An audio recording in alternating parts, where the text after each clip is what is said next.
Hello बच्चों, बहुत बहुत स्वागत है आप सभी का द्रोड़ स्कूल में। बच्चों आज हम क्लास 11 का जो आपका जेएनवीएसटी सिलेक्शन टेस्ट होने वाला है उससे रिलेटेड डॉक्यूमेंट्स की बात करेंगे। जब भी आपका एडमिशन होगा, क्योंकि रिजल्ट बहुत जल्दी आ जाएगा। एडमिशन मतलब आपका टेस्ट हुआ, टेस्ट होने के बाद आपका जो रिजल्ट है बहुत जल्दी आ जाएगा। मतलब समझिए 15 से 20 दिन में आपका रिजल्ट आ जाएगा। उसके बाद कुछ डॉक्यूमेंट्स की जरूरत पड़ेगी। ठीक है, तो कौन कौन से डॉक्यूमेंट है जिनकी जरूरत पड़ेगी, पहले से आप सभी मतलब अभी रेडी रहें कि हमको ये डॉक्यूमेंट की जरूरत है, हम पहले से रेडी रहें, सब कुछ बनवा के कोई दिक्कत ना है लास्ट समय में। ठीक है, तो देखिए कौन कौन से डॉक्यूमेंट की जरूरत पड़ेगी मैं आप सभी को बताता चलूं।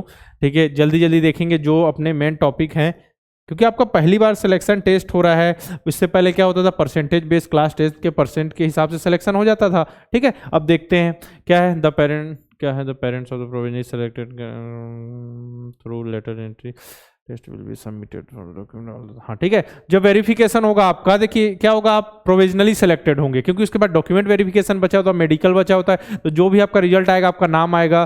ठीक है, डिस्ट्रिक्ट लेवल पे जो मेरिट लिस्ट बनेगी, स्टेट लेवल पे मेरिट लिस्ट बनेगी, प्रोविजनली रहेगी। ठीक है, अब इसमें देखें इसमें क्या क्या सबमिट करना पड़ेगा। ये सब डॉक्यूमेंट सबमिट करने के बाद फाइनल आपका एडमिशन हो जाएगा। ठीक है, तो इसमें क्या है, proof for date of birth, the copy of birth certificate issue by क्या है, कॉम्पिटेंट गवर्नमेंट अथॉरिटी कंसर्न। मतलब जो भी अधिकारी, योग्य अधिकारी जो जन्म प्रमाण पत्र आपके बनाने के योग्य हों, उनसे आप ये बनवा के सबमिट करना है। Proof for the eligibility age per condition of NVS. तो वही एनवीएस का क्राइटेरिया क्या क्या है, जैसे कि आप क्लास 10th में, जैसे अभी क्या चल रहा है 2023-24, मतलब 23-24 के लिए, मतलब आप नेक्स्ट ईयर में पढ़ाई करेंगे। लेकिन जो बच्चा है 22-23 सेशन, ठीक है, 2022 और 23 सेशन, यानी कि अभी आपका समझिए अभी कौन सा मई का महीना चल रहा है। ठीक है, तो अभी जो आपका एग्जाम हुआ होगा 10th का, तो इसी साल पास किया हो और इसके बाद नेक्स्ट ईयर के लिए अभी 11th के लिए अप्लाई। ऐसा नहीं बीच में गैप हो, एक साल का गैप हुआ, अप्लाई कर रहा है, या फिर 11th पढ़ रहा है। ठीक है, फिर से उसका मन थोड़ा 11th जनवरी से पढ़ा जाए, ऐसा नहीं। ठीक है, ऐसा क्राइटेरिया नहीं है। तो 2022-23 जिसने अभी क्लास 10th पास किया हो उस क्लास 11th के लिए एलिजिबल। ठीक है, for candidate seeking admission under quota the parents will also. देखिए दो होते हैं, आपको पता है, अर्बन यानी शहरी और यानी ग्रामीण। तो ग्रामीण और शहरी के अंतर्गत ग्रामीण बच्चों को क्या होता है, वहां फायदा मिलता है। तो अगर आप ग्रामीण दिखा रहे हैं कि रूरल कैटेगरी से हैं आप, कैटेगरी यानी कि मतलब कोटा, रूरल कोटा से बिलोंग करते हैं, तो आपको उसका सर्टिफिकेट देना पड़ेगा कि आप वहीं रूरल कोटा से स्टडी किए हैं क्लास 10th में। ठीक है, क्लास 10th में आपने रूरल कोटा यानी कि जो भी आपका जो आपने पढ़ाई की है वो कहाँ, ग्रामीण क्षेत्र से की है। ठीक है, यहाँ लिखा हुआ है रूरल एरिया। ठीक है, वही तो हाँ ठीक है, study class in the institution, यानी फिर स्कूल जो है आपका लोकेटेड है कहाँ है, रूरल एरिया में है, यानी ग्रामीण क्षेत्र में। फिर अगला देखें, for candidate seeking admission under rural quota the parents will also have to submit a certificate from the competent authority of district admission. तो वही क्या है, सर्टिफिकेट फ्रॉम द अथॉरिटी, ये जो थर्ड पॉइंट था यही लिखा हुआ है ना, हाँ यही पॉइंट है। अगला देखें, resident certificate the valid residential proof. देखिए इसमें मैंने आपको क्या बताया था, दो प्रकार से जो आपकी मेरिट बन रही है, एक डिस्ट्रिक्ट लेवल पे और एक स्टेट लेवल पे। जैसे आप, मैंने आपको एग्जांपल दिया था, गोरखपुर जिले के हैं, रहने वाले, आपका डोमिसाइल वहीं का बना और उसी जिले के, वहीं से आपने क्लास 10th भी पास किया। ठीक है, तो आप वहीं के लिए उस जिले की, जब भी आप क्लास 11th के लिए जेएनवीएसटी के लिए आप अप्लाई कर रहे हैं अभी टेस्ट के लिए, तो आप क्या है, डिस्ट्रिक्ट लेवल मेरिट लिस्ट में आएंगे। ठीक है, उसमें नहीं होगा तो स्टेट लेवल में भी आ जाएंगे। लेकिन जो बच्चे गोरखपुर के हैं, मान के चलिए गोरखपुर जिले के हैं, लेकिन पढ़ाई कहीं और कर रहे हैं, वो तो एलिजिबल ही नहीं है ना इस डिस्ट्रिक्ट लेवल जो आपकी मेरिट लिस्ट आएगी उसके लिए।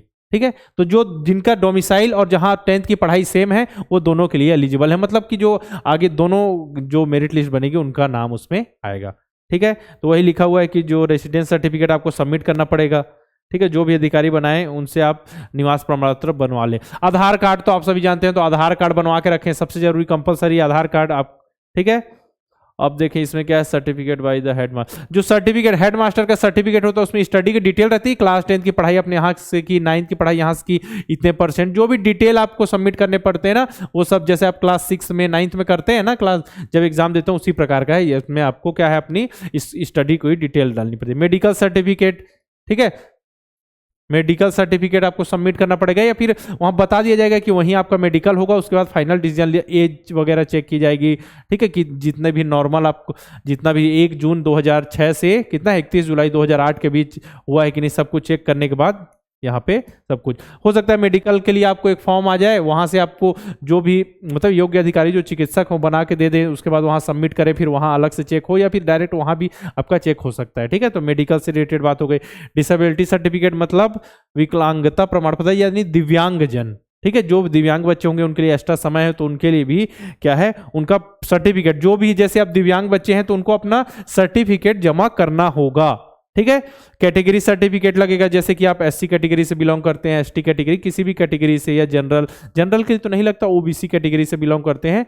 ठीक है, तो उनके लिए अपना कैटेगरी सर्टिफिकेट जमा करना पड़ेगा। अब लास्ट में बात हो रही है टीसी की। किसकी बात हो रही है? टीसी की। ट्रांसफर सर्टिफिकेट फ्रॉम क्या है, पेरेंट स्कूल, मतलब जिस स्कूल में आप पढ़ रहे थे, ठीक है, क्लास 10 में जिसमें आपने पढ़ाई की है, तो TC parent school after the verification. देखिए ऐसा, देखिए टीसी आपको स्टार्टिंग से नहीं निकलवा लेनी। मान के चलिए आपके अच्छा मतलब एग्जाम अच्छा हो गया, अच्छा बन गया, मान के चलिए आपको डॉक्यूमेंट के मेडिकल का सिलेक्शन ना हो, तो आपको पहले से टीसी नहीं निकलवानी है। क्यों? क्योंकि मान के लिए आपने टीसी यहां से निकलवा ली, वहां भी आपका एडमिशन नहीं हो पाया, तो आप बीच में फंस जाएंगे ना। इसीलिए आपको यहां लिखा हुआ कि वेरिफिकेशन हो गया, डॉक्यूमेंट कंफर्मेशन ऑफ एडमिशन, तो कंफर्म हो गया कि आपका एडमिशन हो रहा है। ठीक है, जो भी जेएनवी रिस्पेक्टिव जेएनवी जिसमें भी आपका एडमिशन होना कंफर्म हो गया, तब आप टीसी वहां से निकलवा के सबमिट कर दें स्कूल से। ठीक है ना, इतने डॉक्यूमेंट्स आपके लगेंगे, ध्यान रखिएगा।